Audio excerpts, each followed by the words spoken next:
Despite a nothing burger New York Times report, Democrats keep doubling down on Brett Kavanaugh. Elizabeth Warren flexes her muscles, and debate breaks out among Republicans over Iran. I'm Ben Shapiro. This is The Ben Shapiro Show.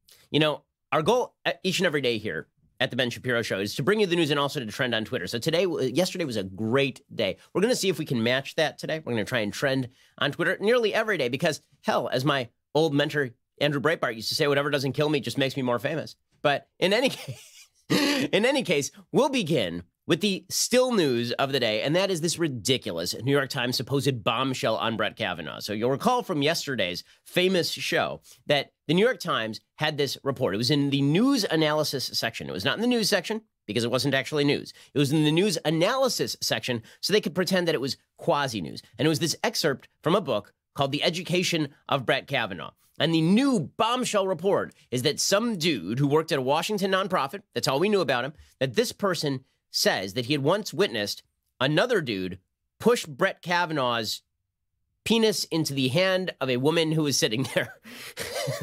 This was the story. I'm not laughing because that would be funny if it happened. I'm laughing because literally every aspect of the story is ridiculous, up to and including the fact that, as it turns out, the book itself reports that the alleged victim in this case doesn't remember any of this. She doesn't remember any of this. But the New York Times didn't actually report originally that she didn't remember any of this. In fact, the original report said nothing about the alleged victim, making it appear as though there was a substantiated and corroborated piece of evidence about Brett Kavanaugh exposing himself to unapproving women in an act of sexual assault.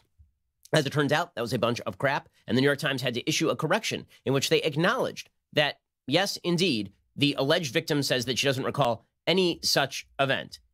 And amazingly enough, this morning, the authors of the book at issue, Robin Pogrebin and Kate Kelly, they were appearing on television, and they explicitly point out that the New York Times original draft did include the line where it said that the alleged victim had no memory of the incident and that the stellar editors engaging in unbelievable levels of journalism removed that line. So the original report, now it's not just that they missed the line or that it wasn't there in the first place.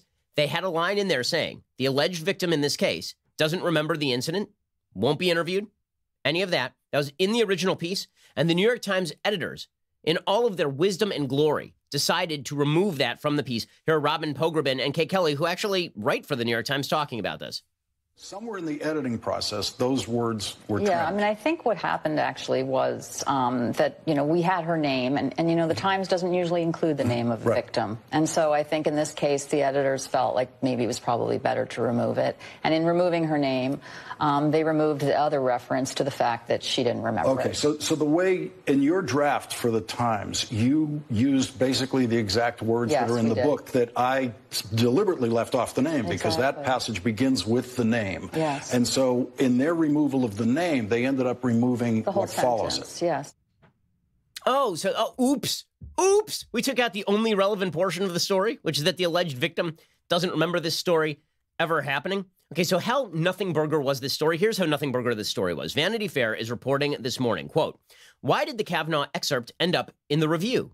In the New York Times review books, people familiar with how things went down told me that Kelly and Pogrebin initially pitched their scoop to the news side, but the top editors ultimately felt there wasn't enough juice to warrant a story there, let alone a big page one treatment. Instead, Pogrebin and Kelly were told they could pitch the review, which is entirely independent of the news department. I asked for clarification as to what about the story wasn't news pages worthy, but the Times declined to comment, as did Kelly and Pogrebin. A Times spokesperson did, however, point out it's not unusual for opinion or Sunday review pieces to break news." Okay, the real answer is because there was no news there. There's no news there. I'm sorry, an allegation by a third party who will not go on record when talking with you, and also in which the alleged victim says that she has no memory of the incident. That's not news. That's just called somebody saying a thing. That's not in and of itself news. Now, here's the funny part. There was an actual piece of news in the education of Brett Kavanaugh, a pretty significant piece of news, as it turns out. What was this piece of news? Well, Jan Crawford of CBS reported it. Okay, the actual piece of news is that Blasi Ford, Christine Blasey Ford, who was the original big-name accuser against Brett Kavanaugh, this professor out in California who suggested that back when he was 17 years old, he held her down on a bed while laughing and tried to rape her, and that it was emblazoned in her memory and all of this. Well, she had suggested that there was a woman named Leland Kaiser with whom she was friends, and that her friend was at the party. Well, according to Jan Crawford at CBS, Leland Kaiser says that in the book that Christine Blasey Ford's story is not believable, and that Christine Blasey Ford's allies pressured Leland Kaiser to change her story. Now, it seems to me that this would be, the definition of actual news.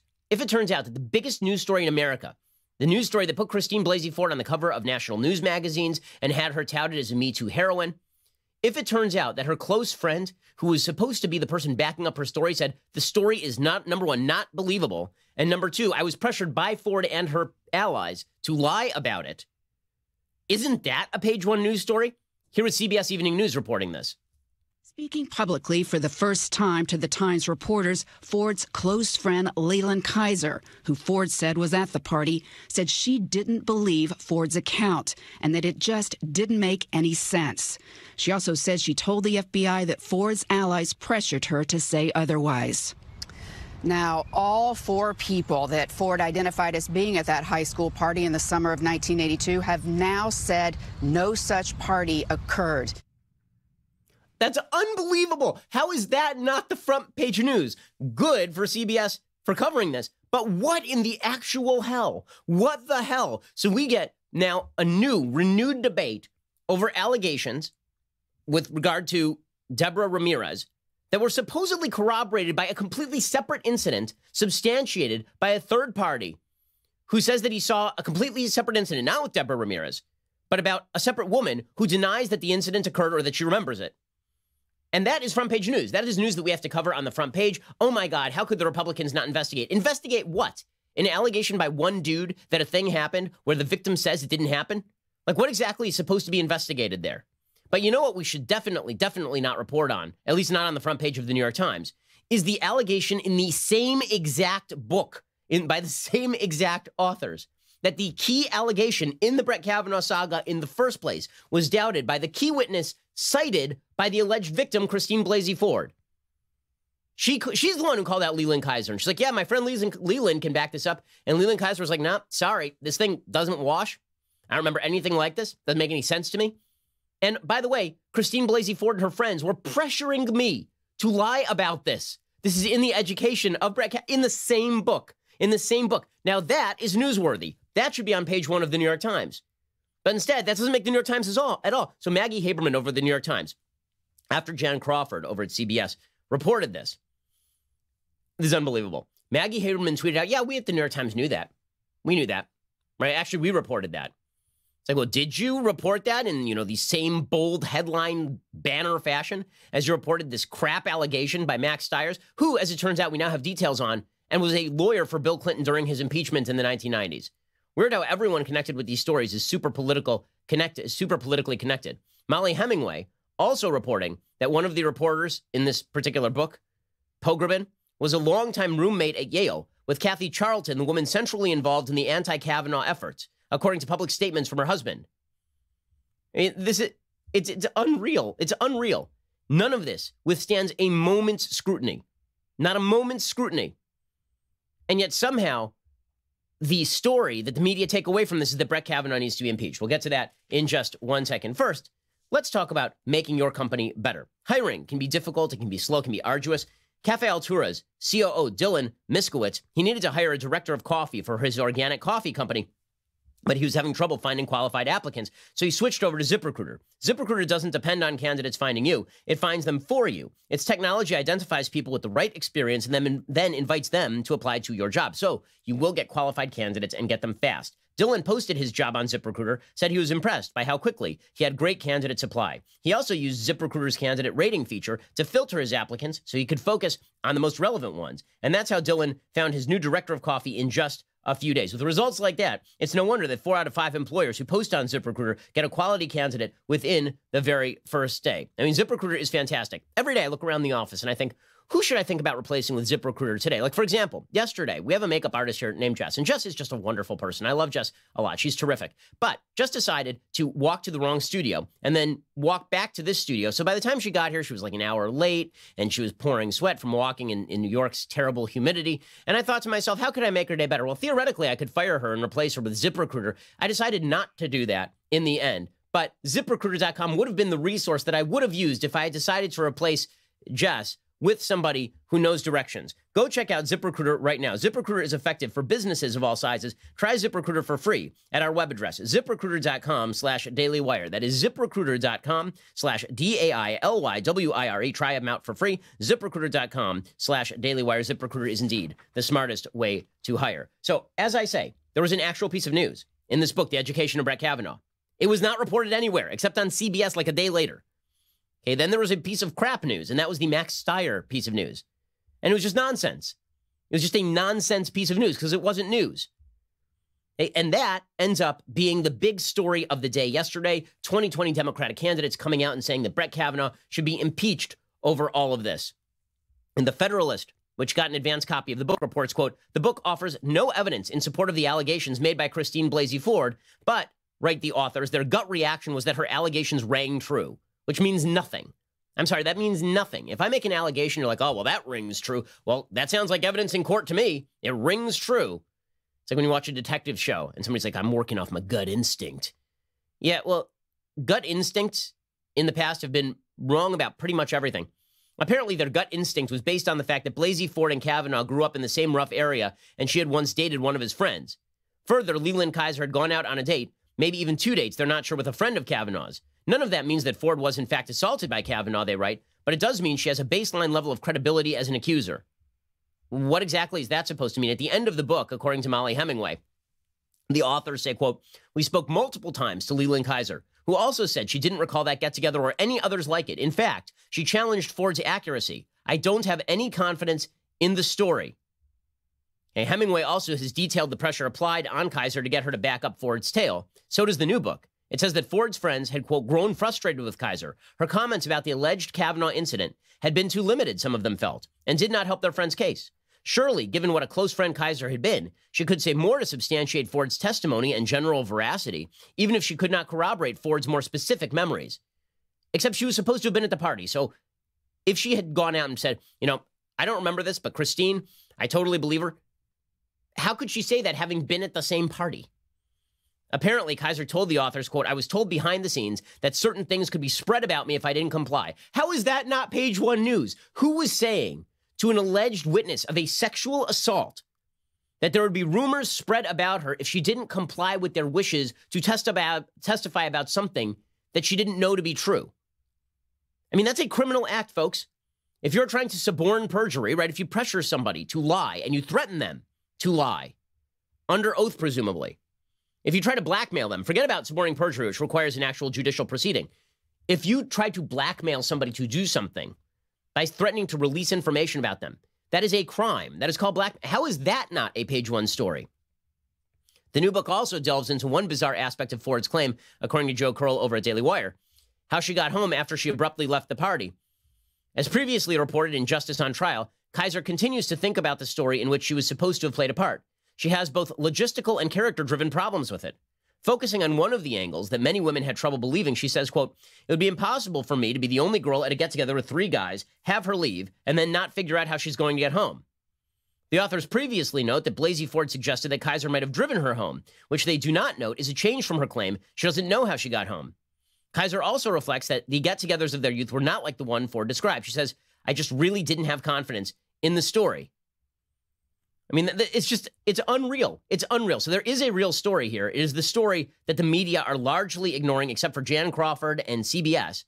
The New York Times instead deciding to focus on a story that turns out to be complete and sheer nonsense. It's truly amazing.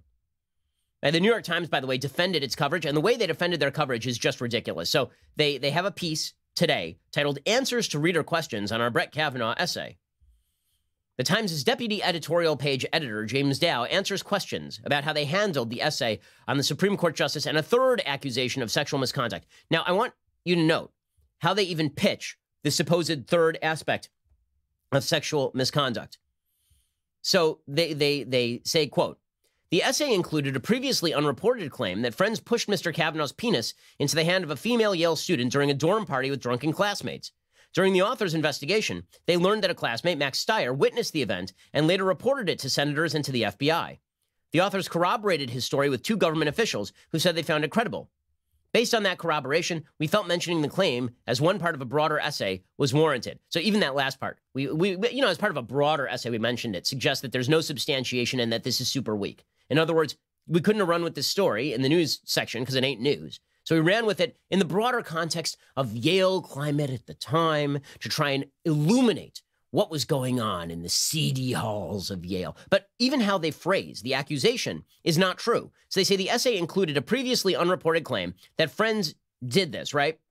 And then they say during the author's investigation, they learned that a classmate, Max Steyer, witnessed the event. That's okay. What the story says is that Max Steyer claims he witnessed the event. It does not say that they had stories about an event and then found a guy to corroborate that story. That would be double sourcing. If they just went to Max Steyer and he says, hey, you know what? I saw a thing. That's not double sourced. The entire problem with the story is it's not double sourced. But if you actually read those 2 sentences, they make it sound like it's double sourced. They make it sound like somebody claimed this happened and so they went and found a witness to it. That's not what the original New York Times story says. Okay, and that wasn't the limit of the New York Times stupidity over all of this. All the news that's fit to print over there. The old gray lady, apparently going senile. We'll get to more of this in just 1 second. First, let's talk about something important you can do. You want to preserve your memories, outside the auspices of the New York Times, trying to jog them.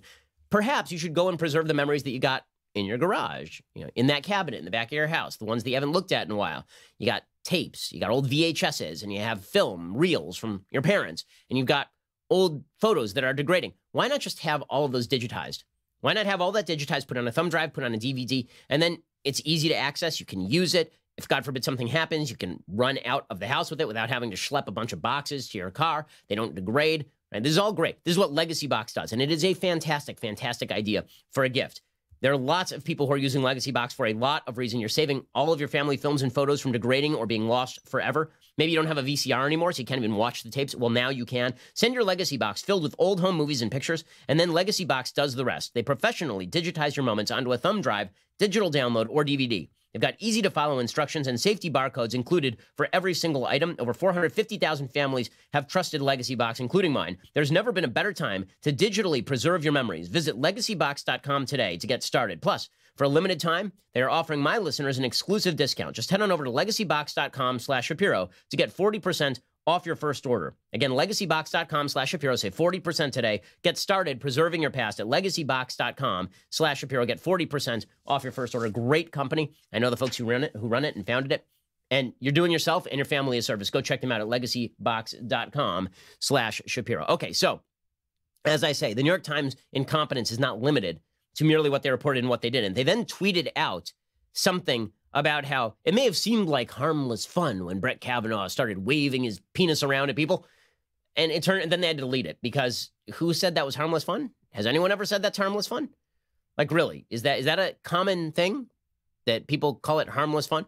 Well, according to the New York Times, the opinion section, like other parts of the Times, has a process for writing and editing social media copy. In this case, the process was not followed properly, resulting in a tweet that fell well below our standards. The department is reviewing with everyone involved, including me, what went wrong to determine how we can avoid similar mistakes. Well, it turns out that there are now allegations that the person who actually wrote the tweet were the reporters in that particular story.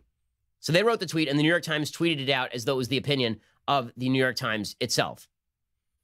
I mean, this is all a botchery. It is a massive, massive botchery. And all of this led President Trump to go off, as he is wont to do. So he was doing a rally in New Mexico. He's trying to turn New Mexico red again. And he brought up the Kavanaugh stuff, as well he should, because it is perfect evidence of just how biased the media are and how terrible they very often are at their jobs. Listen, I'm somebody who relies on major mainstream media reporters, particularly in foreign reporting, to actually get the facts right. You undermine the credibility of your own outlet when you do stuff like this. Here's President Trump going hard after the New York Times. I just put out a statement on social media that said, I don't think they'll do it, but they should for the good of the nation. I call for the resignation of everybody at the New York Times involved in the Kavanaugh smear story. And while you're at it, the Russian witch hunt hoax, which is just as phony a story. The Times is dead. Long live the New York Times. Okay, so President Trump going hard after the Times, and doing so with a reason. Mitch McConnell, who is not exactly known for getting fiery on the Senate floor. I mean, the man has the demeanor of a turtle and the looks to match. Here is Mitch McConnell yesterday getting pretty upset. I mean, I don't know if he has a broken arm or something. He's done something to his arm in this clip. Maybe it was just from slamming his desk out of frustration at the idiocy of the media. Here's Mitch McConnell talking about the Kavanaugh rehash once again. Over the last couple of days, leading Democrats have tried to grab onto yet another poorly sourced, thinly reported, unsubstantiated allegation against Justice Brett Kavanaugh. But it would be a mistake to dismiss this as a bad case of sour grapes. This is not just a left-wing obsession with one man. It's part of a deliberate effort to attack judicial independence. When you are this willing to launch unhinged personal attacks, you reveal a whole lot more about your own radicalism than about the men and women you target. Okay, so here is how the media have responded to this. Okay, he is right, of course. The fact is that the Democrats have no new evidence. None. None, zero, zip, zilch. In fact, as I say, the main revelation from the new book is that Christine Blasey Ford's best friend does not believe her, and not only does not believe her, has now suggested openly that she was being pressured by Christine Blasey Ford and allies to go after Brett Kavanaugh. That's an astonishing story. That's an astonishing story.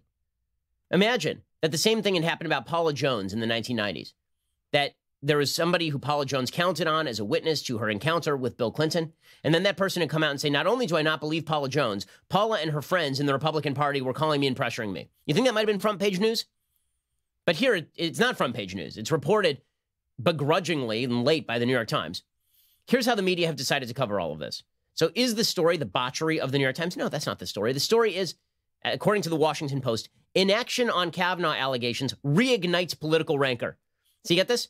You get this? So another empty allegation is put forward with no corroborative evidence. None. That was the main topic of our show yesterday that went viral. Okay, there is no corroborative evidence whatsoever from anyone who is willing to go on the record. We don't know the names of any witnesses to these events who say that they were present. The main quote-unquote victims in these cases, the alleged victims, do not specifically recall the events. Even Deborah Ramirez, who's now being trotted out as the main witness to a sexual assault, she had to spend 6 days talking with her lawyer and refreshing her memory before she even felt comfortable talking about this whole thing. And then you have Christine Blasey Ford, whose entire story is doubted by her main witness, Leland Kaiser. And the story isn't Democrats try to reignite political fervor with empty allegations. No, the story is, you know, the Republicans didn't fully investigate these empty allegations. How would they real serious question. How would you suggest that they investigate an allegation by a guy who provided apparently no details in which the alleged victim doesn't recall the event? How do you purport to go about investigating that? You know, law enforcement has resources. Those resources are not endless. They don't spend every day tracking down every allegation of misbehavior in which there is no supportive evidence provided. But here is the reporting. Again, great reporting over at the Washington Post by Seung-Min Kim. Inaction on Kavanaugh allegations reignites political rancor. 4 days before Brett Kavanaugh was confirmed to the Supreme Court by the narrowest of margins, Senator Chris Coons sent a letter to the FBI urging appropriate follow-up on new information he believed was relevant to sexual misconduct allegations made against the nominee. Then, apparently, not much happened. Not at the FBI, which assured Coons it had received the letter, but did not interview the person whom the senator referred to the Bureau. Not in the office of then Senate Judiciary Committee Chairman Charles Grassley, Republican of Iowa, which was copied on the letter that contained few in the way of specifics. By the way, Grassley says that they never really even received the letter. It is also important, I love that they just sort of, by the way, it contained very little in the way of specifics. Maybe that's why the FBI didn't spend its time and resources investigating. If you say, I saw a bad thing happen, what do you think the FBI is going to do with that? Not among Democrats, several of whom had been unaware of the information until a New York Times report this weekend detailed a new alleged incident involving Kavanaugh. So weird. Chris Coons knew about this. Why didn't all the other Democrats? If he thought it was such a serious allegation, why wasn't Nancy Pelosi yelling about it? Where were all the other Democrats yelling about it? According to the Washington Post, that inaction, made public in recent days through new reports about Kavanaugh's alleged misbehavior, has renewed a bitter debate about how his confirmation was handled angering Democrats about a process they felt was rushed, and animating Republicans who decried what they viewed as attempts to assassinate Kavanaugh's character. I love that the idea here is that what led to this outrage is a lack of investigation by the FBI, not a bunch of fresh, non-corroborated allegations from the New York Times that have been blown so far out of proportion that the New York Times wouldn't run this as a news story because they didn't feel there was enough Jews. So in other words, the New York Times editorial board said this isn't news enough for us to run in the news section, but the Washington Post and New York Times editorial boards also say the FBI should have expended full resources investigating this nothing burger of an allegation. It's unreal. And it's obviously politically motivated, just as the original allegations against Kavanaugh were by the Democrats. Not Blasi Ford. I don't know why Blasi Ford did what maybe it happened, maybe it didn't. I have no evidence one way or the other. Neither do you. That's the point. Without evidence, how the hell are we supposed to judge if a thing is true? But what I do know is that the Democrats, with no evidence, were willing to destroy the character of Brett Kavanaugh. They're willing to malign him and lie about him. And now they are doing the same thing for political gain. We'll get to more of this in just 1 second. First, let's talk about that credit card debt you've been racking up. Now, let's be real. It is very easy to fall into credit card debt. You're told that you just buy for it now and you pay for it later. And the problem is you get behind on those credit card bills and they really start racking up the interest charges. Well, now you have a solution. That is Lending Club. Consolidate your debt or pay off credit cards with one fixed monthly payment. Lending Club has helped millions of people regain control of their finances with affordable fixed-rate personal loans. No trips to a bank, no high-interest credit cards. Just go to lendingclub.com. Tell them about yourself and how much you want to borrow. Pick the terms that are right for you. If you're approved, your loan is automatically deposited into your bank account in as little as a few days. Lending Club is the #1 peer-to-peer lending platform with over $35 billion in loans issued. It's really easy to get into debt. Some people just overspend. Some people do it by accident because they just needed to use a credit card to get by on their bills. But there's no reason you should be living with those enormous upcharges from the credit card companies. Instead, go consolidate your debt over at lendingclub.com/Ben. You can check your rate in minutes. You can borrow up to 40 grand. That's lendingclub.com/Ben. Lendingclub.com/Ben. All loans made by WebBank, member FDIC, equal housing lender. That is lendingclub.com/Ben. Go check them out right now. So as I say, the media's angle on this is the FBI is bad.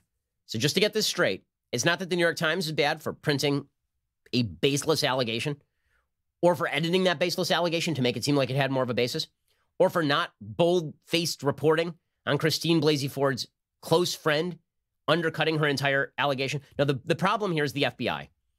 So the Washington Post editorial board has a piece today titled, "The FBI investigation into Brett Kavanaugh turned out to be more of a sham than it seemed." And this was the word of the day yesterday, was sham. You saw it in every Democratic tweet. A sham investigation, sham this, sham, almost as though everybody's talking to each other and using exactly the same verbiage.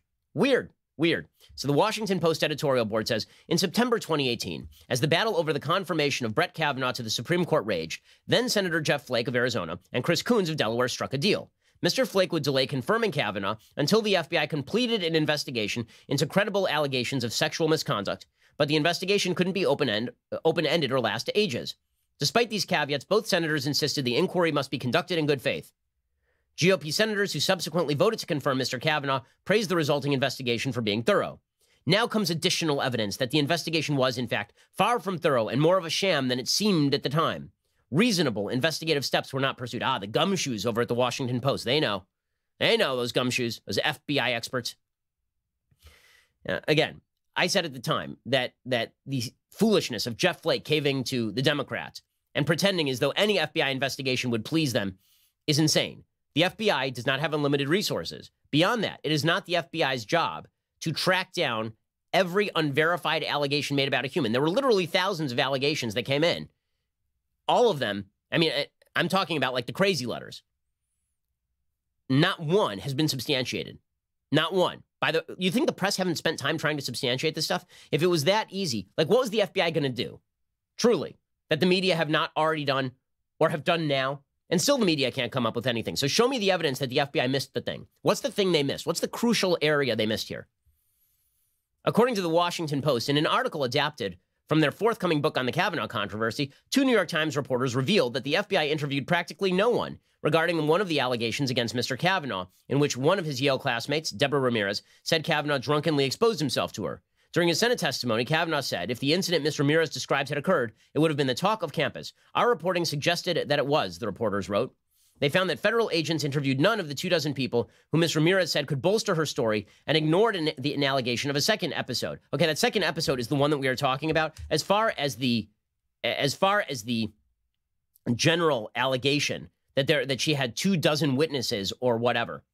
Weird, because she provided exactly those witnesses to these New York Times reporters, and they could come up with no one who actually verified her story. In fact, she herself couldn't verify her story because she said that she had to sit around for a week trying to figure out if it was Brett Kavanaugh. But according to the Washington Post, this investigative shoddiness was apparently the fault not of the FBI, but of Republicans looking for cover. At first, they limited the FBI questioning to only 4 people about 2 separate allegations. Agents eventually got an expansion. They contacted 10 people, but not an extension of their deadline, as though the deadline actually mattered here. Okay, they could have extended the deadline for months. Bottom line is that the media are grasping for any straw with which to club the DOJ and to club Trump and to club Kavanaugh, and it doesn't matter that this allegation fell apart upon arrival. It was DOA, and it doesn't matter. They're treating it as though it is an animate corpse, wheeling that sucker around like Weekend at Bernie's. Gonna pretend there's an actual story. It ain't. It ain't. And all this is part of a broader trend, which is the supposed corruption inside the Trump administration over at the DOJ and like really, really weak stuff. In a second, we'll get to a little bit more on this. First, you know what I do when I want to take a break from the political maelstrom? Well, I head on over to the sports page because I love sports, which is why I am excited to share with you a new daily sports podcast from Wondery and The Athletic you're going to want to listen to. It's called The Lead. Every weekday morning, The Lead will bring you one big story from The Athletic's all-star team of local and national sports reporters. Some stories will be a fresh take on a major news event. Other episodes will feature an in-depth look into what's been happening off the field.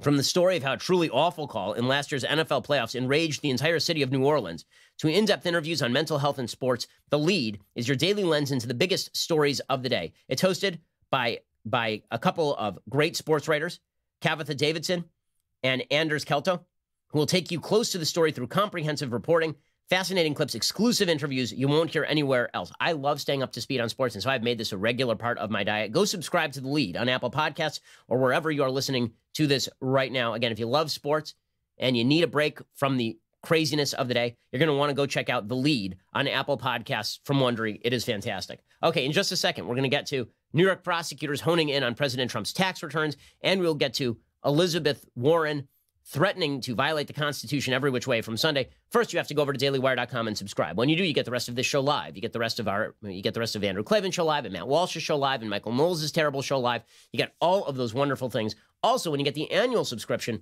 you get this, the very greatest in beverage vessel. So the leftist tears hot or cold tumbler, filling up nearly daily.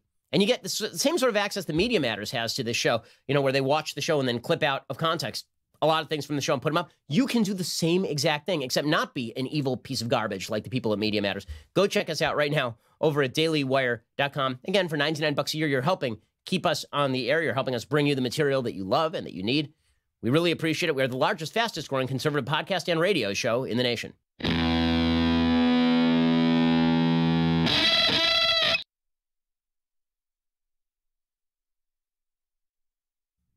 So the Democratic candidates, of course, making hay out of this Kavanaugh thing, even though there's no hay to make.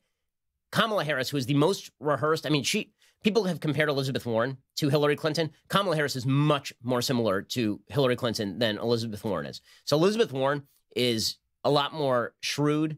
She doesn't appear quite as calculated as Kamala Harris. Kamala Harris is rehearsed in every way, shape, or form. Here she was on MSNBC last night with Rachel Maddow, and just really wildly entertaining stuff. And here's Kamala Harris explaining. Now, when it came to the Kavanaugh hearing, men were coming up to her on the street in public places crying, to which I'm going to say that's a bunch of crap. Here's Kamala Harris. Listen, after the initial hearings that happened a year ago, the number of women and men who approached me in public places and cried about what this meant to them, because there is so much about this issue. And one of the worst things that happens is that when we are not willing to believe the victim and take them seriously. Okay, if we're going to get back into this routine, believe all women, this whole nonsense that you pushed before, how about believe most women? How about believe women, and how about not by percentage? How about believe allegations that have substantiation to back them up? How about that? How about corroborative details? She was a prosecutor, for God's sake. And do I really believe that men were coming up to Kamala Harris on the street, wrapping their arms around her and sobbing on her shoulder about Brett Kavanaugh? No, I'm sorry. I don't believe that. The good news for Kamala Harris is she's receiving a bit of a renaissance in the media. There's a big article in the Washington Post yesterday about Kamala Harris going to Howard University. There's another big article in the New York Times about Kamala Harris. They're trying to sort of revitalize her campaign because they're starting to realize that Elizabeth Warren has no support in the black community and that Kamala Harris may have more support in the black community if she gets better media coverage. They're trying to revivify her. The most awkward attempt at revivifying her dying candidacy. I mean, she was at like 16% 2 months ago. She's now at 5 or 6%. This happened on Jimmy Fallon. I don't know why Jimmy Fallon continues to do this, but he does this slow jamming the news with particular Democratic candidates. And it's so awkward and so terrible and so telling. Here's Jimmy Fallon slow jamming the news with Kamala Harris. If you call this comedy or entertainment, man, let me recommend that you actually go view some actual comedy. I like the way you're working, Kay Higgity. But I gotta ask, lately this country's been so divided, sleeping on opposite sides of the bed. Why do you think we can't all just come together? Well, it's my opinion that we need a president who fights for the best of who we are. And over the past 3 years, Donald Trump has done the exact opposite. Hold up. So what you're trying to say is that Trump's the bad guy?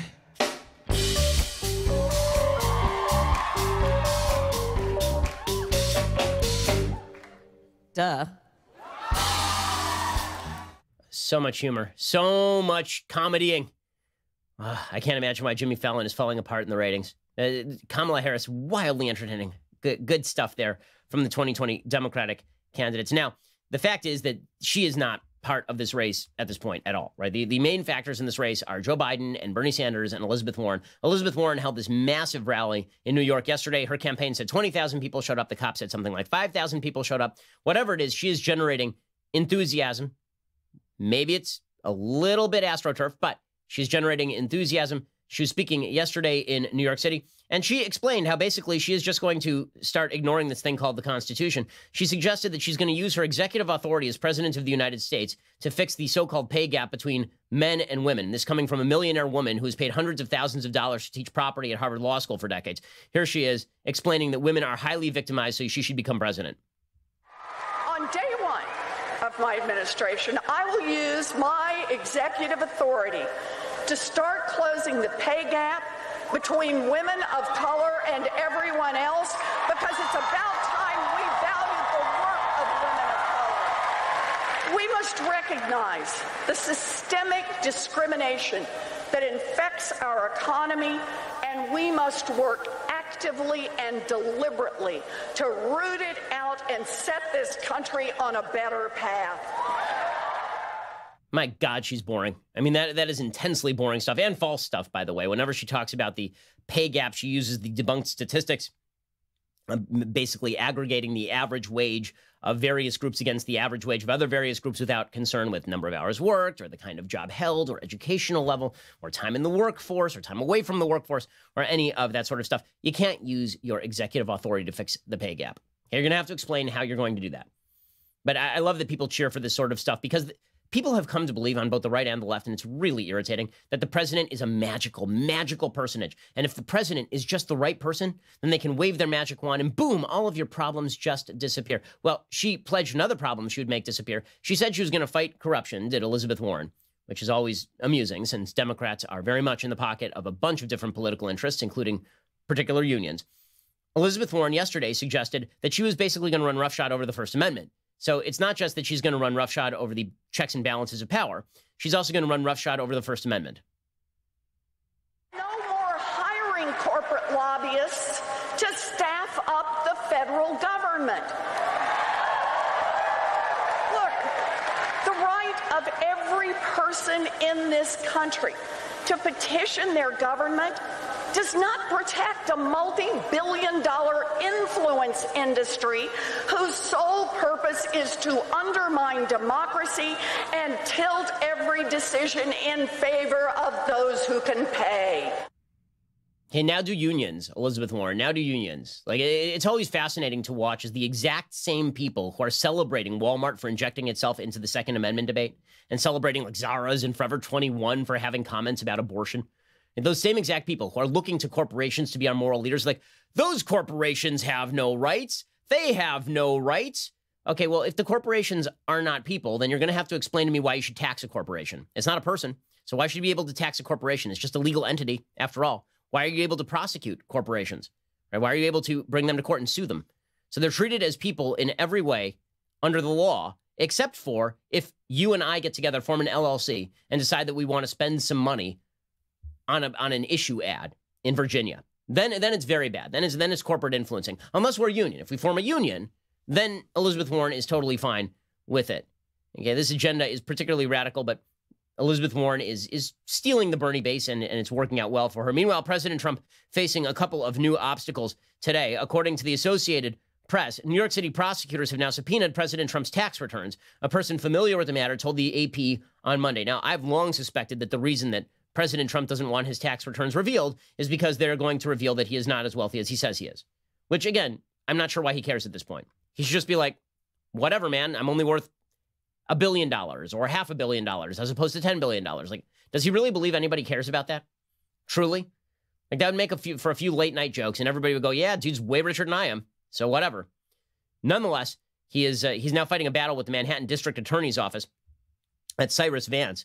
Their office recently sent a subpoena to President Trump's accounting firm seeking the last 8 years of state and federal tax returns for Trump and his company, the Trump Organization, the person said. This person, who talked to the AP, was not authorized to speak publicly about the matter and spoke on the condition of anonymity. Asked about the subpoena as he left the White House on Monday, Trump said, "I don't know anything about it." A lawyer for the Trump Organization, Mark Mukasey, said he is evaluating the situation and will respond as appropriate. Vance is a Democrat, of course. He subpoenaed the Trump Organization last month for records related to payments that Trump's former lawyer, Michael Cohen, helped to arrange to a porn actress who claimed she had an affair with Trump. His office is also pursuing a state mortgage fraud case against former Trump campaign chairman Paul Manafort. Now, maybe there's crime there. Maybe there's not. You do get the feeling that Cyrus Vance is basically sitting there with a target list and then trying to dig up crime on the particular target list. Now, if he digs up crime, so be it. Let the chips fall where they may. Crime is crime and should be punished accordingly. But again, there's something disquieting about prosecutors sitting there and using their influence in order to target particularly political enemies. Trump has already been fighting efforts by several Democratic-led congressional committees to obtain his tax returns and other records that could give them a window into his finances. Of course, Trump and his kids filed a lawsuit in April seeking to block House committees from getting records that his longtime lender, Deutsche Bank, has said includes tax returns, saying that this is not relevant to any investigation. Trump happens to be right about that. He is right. But with that said, Democrats are not going to let up in any of this. It is pretty amazing that the members of the New York bar who are in charge of law enforcement have openly said that they're targeting Trump. And New York Attorney General Letitia James is now investigating whether Trump exaggerated his wealth to obtain loans. Again, she said upon taking office that Trump was basically in her crosshairs, which is pretty disturbing. Whether you're right or left, the idea of a prosecutor sitting there and being like, I don't like this guy, I'm going to find something he did, that is troubling. Typically, prosecutors find crime and then prosecute it. They don't find people and then try to find crimes that they committed as an excuse for prosecution. Okay, so that is one problem on Trump's hands. The other problem on Trump's hands is that it is very rare that a first-term president does not experience some sort of foreign policy crisis, and we could be looking at that foreign policy crisis over in Iran. It looks as though the foreign policy crisis with China may be abating just a little bit. It doesn't mean a long-term trade deal with China is on the table, nor really should it be until they stop stealing our intellectual property. But it seems like the tensions are abating just enough that we're not going to have a full-scale trade war. But as that happens, tensions are ramping up in the Middle East, where Iran is doing its damnedest in order to pressure the Europeans to make concessions to it. On Monday, President Trump stopped short of directly blaming Iran for a major attack on Saudi oil installations, allaying, at least for a moment, fears of a military conflict between the United States and Iran. President Trump obviously does not want to go to war with Iran. His administration does not want to go to war with Iran. Even John Bolton did not desperately want to go to war with Iran, contrary to popular opinion. John Bolton wanted to respond to fire if fire were to happen, but I am not aware that John Bolton was advocating for heavy airstrikes on central Iranian military targets. The only airstrikes I think he was in favor of was in response to ships being bombed in the Straits of Hormuz, and he was suggesting that certain naval targets in the Iranian Navy be hit. Officials in Washington and Riyadh spent the day analyzing satellite photos and other intelligence they said indicated that Iranian weapons were used in the assault on Saudi Aramco facilities. but they presented no new information that would conclusively show that Iran directed or launched the attack. Saudi officials said it led to a 50% reduction in oil production. U.S. officials did reject claims by Houthi rebels in Yemen that they launched the strike. They said it was too sophisticated and powerful for that. But Trump is, for the moment, withholding his judgment on whether, in fact, it was Iran. Trump said on Monday, "I'm not looking to get into new conflict, but sometimes you have to."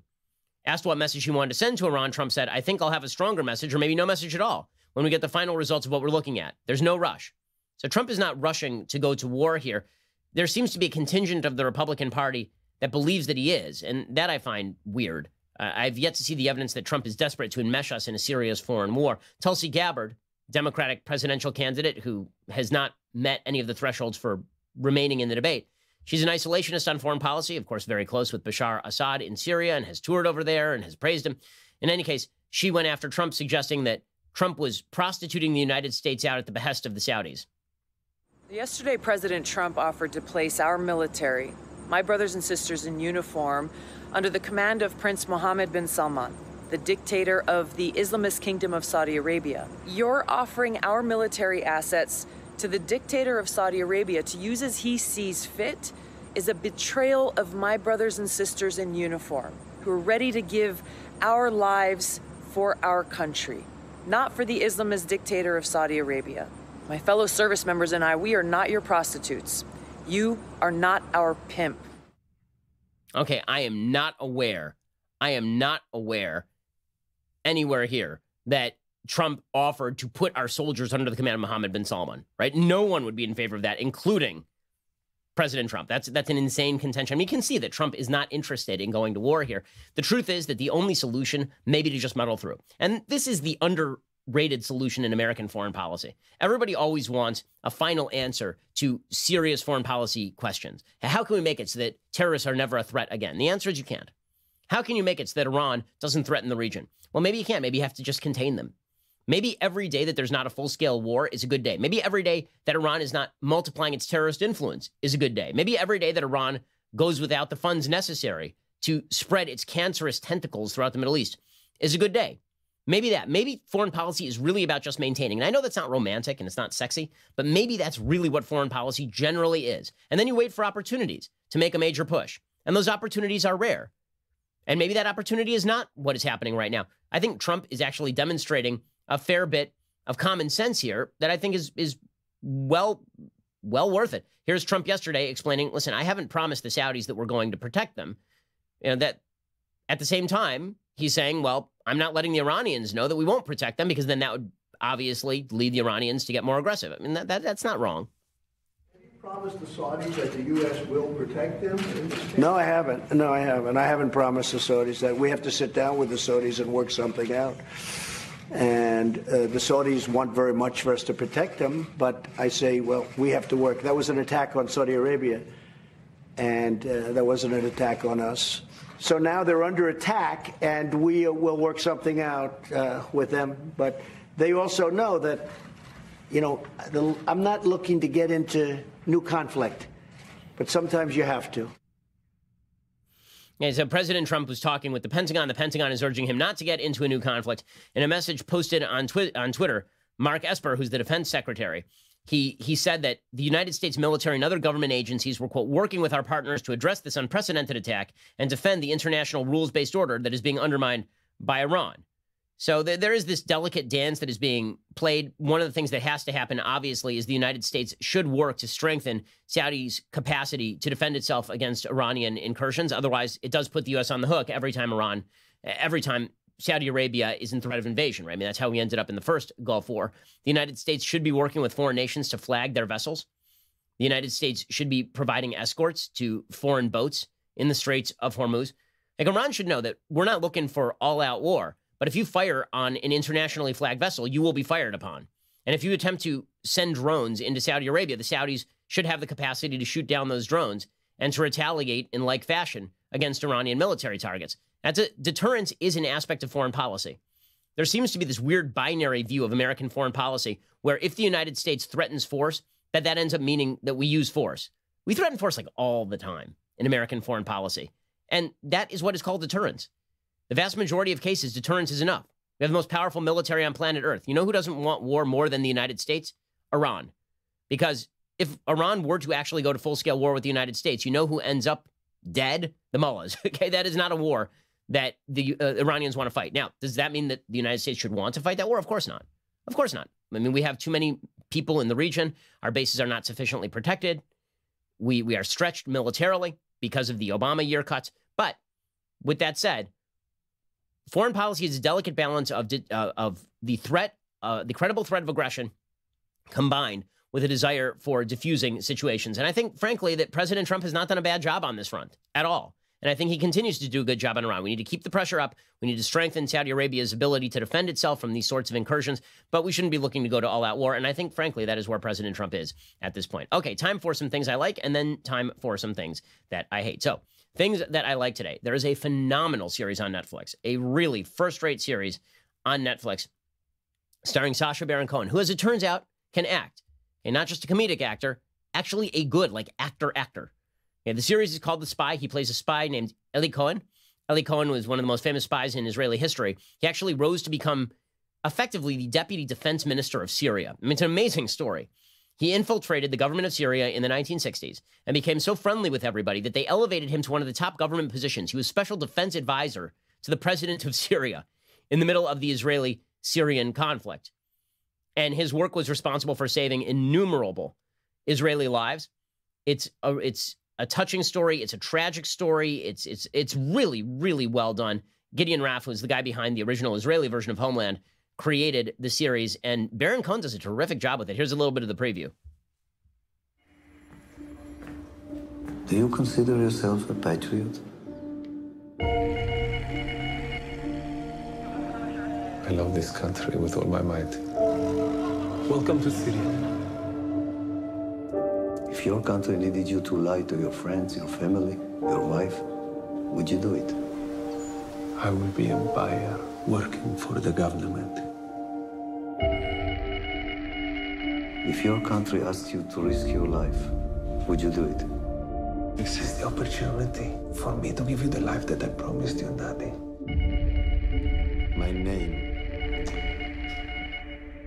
My name is Kamel Amin Thabit. The Sheikh? It really is terrific. I mean, first rate, well produced, beautiful looking, tragic. I can't speak highly enough of the series. It really is great. Go check out The Spy. One of the things that's great about The Spy is that it does make clear the stakes in the Middle East. So today is Israel's election. Here's the reality of Israel's election. It does not matter who the prime minister of Israel is. The defense policy will be nearly precisely the same. Okay, the left in the United States and internationally would like to pretend that with Netanyahu not in power, suddenly Israel is going to cut some sort of deal with terrorists. It ain't happening. The left in Israel no longer exists. Kachov Lavan, which is the centrist party, that is a center-right party. If it were not for the fact that Netanyahu, because he is a power broker in Israeli politics and a power player and very Machiavellian, had basically ousted a lot of former leaders inside his own Likud party, the fact is that the Likud coalition would be like 90 seats, not 60. So we'll see how the elections shake out tonight. But this does raise the question of continued anti-Semitism because this movie does show there's one fantastic scene in which Eli Cohen is at the Syrian border and in a Syrian high-ranking military officer is explaining that killing civilians is totally worthwhile and necessary because each civilian that is killed in Israel is killing a future soldier or a current soldier. And they're looking like shooting farmers. It's a pretty telling moment. The fact is that is the anti-Semitism that Israel does face in the Middle East. They've always faced that in the Middle East. It's not going to abate anytime soon. The Israeli government knows it. The center knows it. The right knows it. The Israeli people know it. Okay, time for a quick thing that I hate.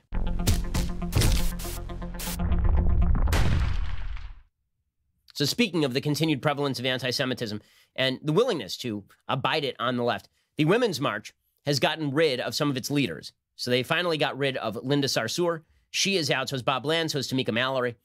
Sarsour, of course, is a rabid anti-Semite. Tamika Mallory is a person who has paid homage to Louis Farrakhan repeatedly. Well, now they've been replaced. Isn't that exciting? And they've been replaced by a bunch of people who are basically just as terrible. There's one named Zahra Bilu. Okay, and turns out that Zahra Bilu is just a civil rights lawyer and now a new head of the Women's March. She has some opinions on the Jews, and it's not great. She's tweeted in favor of Hezbollah and Hamas. She's tweeted in favor. She accused the FBI of recruiting mentally ill young people for ISIS. Okay, she suggested that Hamas is superior to what she calls apartheid Israel. She says Israel is an apartheid racist state which engages in terrorism against Palestinians, just in case the Zionists didn't hear me. So they replaced some anti-Semites with other anti-Semites, which is really exciting and solid stuff. Well done, everybody. She actually tweeted out in 2014, blaming Hamas for firing rockets at apartheid Israel is like blaming a woman for punching her rapist. Hamas was democratically elected to govern Palestine. So she's an actual terror supporter. The Women's March replaced some anti-Semites with other anti-Semites. Also, she'll be joined in the leadership of the Women's March by a woman named Samia Assad, who apparently also tweeted, the more appropriate question to ask in the context of this conversation is, do you believe in how Israel exists now? I will tell you no. To this day, Israel has never declared its borders and continues to occupy land and deny Palestinians human rights. So just wonderful job, everybody. You've done fantastic work there over at the Women's March. It's just weird how this coincidence keeps happening. Just keeps happening over and over. But don't worry, anti-Semitism is dead. It doesn't exist. And obviously, Israel needs to elect someone who's going to make a deal with Hamas at the behest of Ilhan Omar. Just so long as, listen, Ilhan Omar says, as long as Netanyahu is not existent, if he stops existing, things will be better. The world may be in for a rude awakening, because whether Netanyahu is reelected, in which case everybody freaks out, or whether Netanyahu is not reelected and the new government does exactly what the old government did, they're about to find out the Israeli public is not willing to go quietly into that good night at the behest of the international left and their terrorist allies in Hamas and Hezbollah. All righty, we'll be back here tomorrow with the results of the Israeli election, among other pieces of news. I'm Ben Shapiro. This is The Ben Shapiro Show.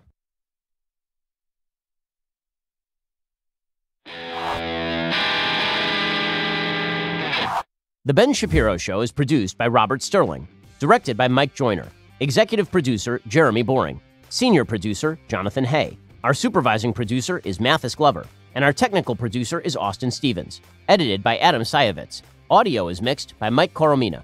Hair and makeup is by Jesua Olvera. Production assistant Nick Sheehan. The Ben Shapiro Show is a Daily Wire production. Copyright Daily Wire 2019.